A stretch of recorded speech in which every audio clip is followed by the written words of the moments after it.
ദൈവത്തിന് മഹത്വമുണ്ടാകട്ടെ. ഏവർക്കും വേഗം വരുന്ന കർത്താവായ യേശു ക്രിസ്തുവിന്റെ നിസ്തുല്യ നാമത്തിൽ സ്നേഹവന്ദനത്തെ അറിയിക്കുന്നു. റോമാലേഖനം 8:17 വാക്യം ഇപ്രകാരം നമ്മളോട് പറയുന്നു: നാം മക്കളെങ്കിലോ അവകാശികളും ആകുന്നു, ദൈവത്തിന്റെ അവകാശികളും ക്രിസ്തുവിന് കൂട്ടവകാശികളും തന്നെ. ഇവിടെ നാം എങ്ങനെയാണ് ദൈവത്തിന്റെ മക്കള് ആയിത്തീരുന്നത് എന്നതിനെ കുറിച്ച് നാം ചിന്തിക്കേണ്ടതും ആവശ്യമാണ്. ഇവിടെ പറഞ്ഞിരിക്കുന്നത് നാം മക്കളെങ്കിലോ അവകാശികളാകും. മക്കൾക്ക് മാത്രമേ ഒരവകാശം പ്രാപിക്കുവാനായിട്ട് കഴിയത്തുള്ളൂ. നിത്യത, നിത്യജീവൻ, ഇതെല്ലാം ദൈവം മക്കൾക്ക്, തന്റെ ജനത്തിന് ദൈവം വച്ചിരിക്കുന്നതായ അവകാശമാണ്. മക്കളാകണമെങ്കിൽ ആ പിതാവിൽ നിന്ന് ജനിക്കേണ്ടത് ഏറ്റവും ആവശ്യമാണ്. നാം സൃഷ്ടിയോടുള്ള ബന്ധത്തിൽ പരിശോധിച്ചാൽ നമുക്ക് കാണുവാനായിട്ട് കഴിയുന്നത് ആദമിനെയും ഹവ്വയെയും ദൈവം തന്റെ കരങ്ങൾ കൊണ്ട് സൃഷ്ടിക്കുവാനായിട്ട് ഇടയായിത്തീർന്നു. എന്നാൽ പിന്നീട് അവരിൽ നിന്നുള്ളതാകുന്ന ജനസമൂഹമാണ് ഈ ലോകം മുഴുവനും ആയിത്തീരുവാനായിട്ട് ഇടയായിത്തീർന്നത്. ഇന്നും ആ തലമുറയാണ്, അല്ലെങ്കിൽ ആ പൂർവിക തലമുറയിൽ കൂടിയുള്ളതായ ജനനമാണ് ഇവിടെ നമുക്ക് കാണുവാൻ കഴിയുന്നത്. നമ്മൾ ദൈവത്തിന്റെ വചനം പരിശോധിച്ചാൽ നമുക്ക് കാണുവാനായിട്ട് കഴിയുന്നത് സകല ജീവജാലങ്ങളെയും അതത് തരമായി ദൈവം ഏതേനിൽ സൃഷ്ടിക്കുവാനായിട്ട് ഇടയായി തീർന്നു എന്നാണ് ദൈവത്തിന്റെ തിരുവചനം. പ്രത്യേകിച്ച് ഉൽപ്പത്തി പുസ്തകം 1:24 നമ്മൾ വായിക്കുമ്പോൾ തന്റെ സൃഷ്ടി അതത് തരമായി ദൈവം ആരംഭത്തിൽ സൃഷ്ടിച്ചു. പിന്നീട് വീണ്ടും വീണ്ടും അതിനെ പുതുക്കി സൃഷ്ടിക്കേണ്ടതായ ആവശ്യമില്ല. അതിൽ നിന്നാണ് ജീവജാലങ്ങളാകട്ടെ, മനുഷ്യരാകട്ടെ, മൃഗങ്ങളാകട്ടെ, അതിൽ നിന്ന് വീണ്ടും അതിന്റെ പ്രത്യുൽപാദനം നടത്തുന്നതാണല്ലോ നമുക്ക് കാണുവാൻ കഴിയുന്നത്. ഈ ജീവജാലങ്ങളെല്ലാം അതേ വർഗത്തിലുള്ള ജീവജാലങ്ങളെയും സസ്യങ്ങളെയും ഉൽപ്പാദിപ്പിച്ച് വംശാവലി നിലനിർത്തുകയാണ് ചെയ്യുന്നത്. സസ്യങ്ങളിലും ജന്തുക്കളിലും രണ്ട് രീതിയിലാണ് ഉൽപാദനം നടക്കുന്നത്. ഒന്ന് സെക്ഷുവൽ റീപ്രൊഡക്ഷൻ, മറ്റൊന്ന് അസെക്ഷുവൽ റീപ്രൊഡക്ഷൻ. ഇവയാണ് നമുക്ക് കാണുവാനായിട്ട് കഴിയുന്നത്. സ്ത്രീ പുരുഷ കോശങ്ങളുടെ സംയോജനം മൂലം അല്ലാതെ നടക്കുന്ന ഉൽപാദനമാണ് അസെക്ഷുവൽ റീപ്രൊഡക്ഷൻ. അസെക്ഷുവൽ റീപ്രൊഡക്ഷൻ പല വിധത്തിൽ നടക്കുന്നതായിട്ട് നമുക്ക് മനസ്സിലാക്കുവാനായിട്ട് സാധിക്കും.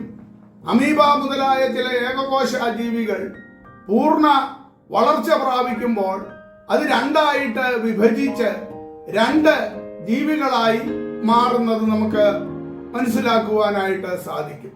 കൂടാതെ ബഡിങ് മൂലം ഉൽപാദനം നടക്കുന്നുണ്ട്. ഒരു സസ്യത്തിന്റെ വെജിറ്റേറ്റീവ് ഓർഗൻസ്, അവയുടെ തണ്ട്, ഇല, വേര്, മുകുളങ്ങള്, ഇവയൊക്കെയാണ്.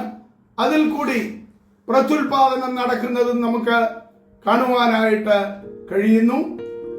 അവയുടെ ഈ അവയവങ്ങളിൽ ഏതിൽ നിന്നെങ്കിലും ഉണ്ടാകുന്ന ഉൽപാദന പ്രക്രിയയാണ് വെജിറ്റേറ്റീവ് റീപ്രൊഡക്ഷൻ എന്ന് നമുക്ക് കാണുവാനായിട്ട് കഴിയുന്നത്.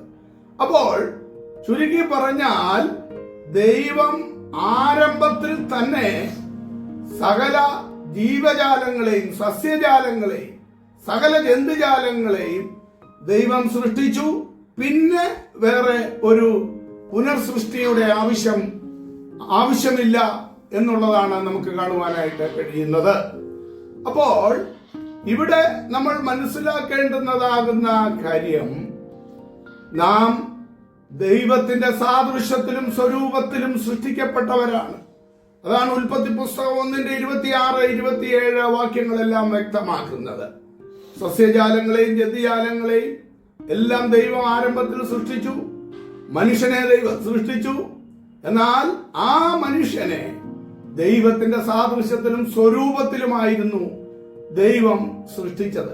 എന്നാൽ പാപം നിമിത്തമായിട്ട് ദൈവത്തിന്റെ സാദൃശ്യവും സ്വരൂപവും അവൻ നഷ്ടമാക്കുവാനായിട്ട് ഇടയായി തീർന്നു.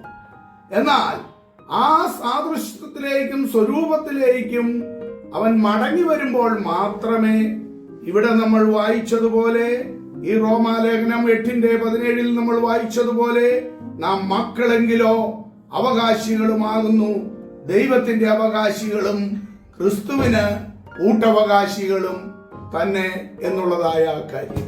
അപ്പോൾ ഇവിടെ നാം മനസ്സിലാക്കേണ്ടത്, നാം ആ മക്കൾ എന്ന പദവിയിൽ ആണോ? പാപം നിമിത്തമായി ദൈവത്തിങ്കിൽ നിന്ന് വേർപെട്ടു പോയ മനുഷ്യന് ഒരു വീണ്ടും ജനനം ആവശ്യമുണ്ട്, ഒരു യഥാസ്ഥാനം ആവശ്യമുണ്ട്.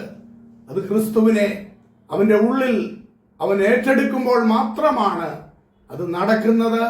അതല്ല എങ്കിൽ അവൻ മകൻ എന്ന് പറയുന്നതിൽ യാതൊരു അർത്ഥവുമില്ല എന്ന് നാം മനസ്സിലാക്കിക്കൊണ്ട്, വീണ്ടും ജനനാനുഭവം നാം പ്രാപിച്ചിട്ടുണ്ടോ എന്ന് നാം വളരെ ഒന്നുകൂടി ഗൗരവമായി ചിന്തിച്ചുകൊണ്ട് ദൈവ വചനത്തിന് അധിഷ്ഠിതമായി ജീവിക്കുവാൻ നമ്മെ തന്നെ നമുക്ക് ഏൽപ്പിക്കാം. അവിടുന്ന് നമ്മെ അനുഗ്രഹിക്കുമാറാകട്ടെ.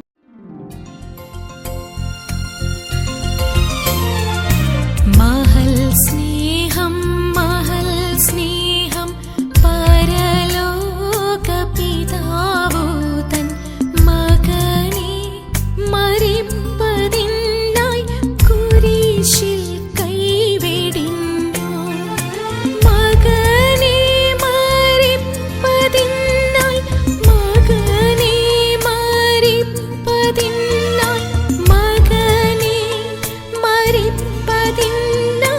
കുരിശിൽ കൈവെടിഞ്ഞു.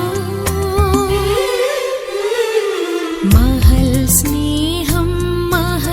സ്നേഹം പരലോക പിതാവു തൻ മകനെ മരിപ്പതിനായി കുരിശിൽ കൈവെടിഞ്ഞു.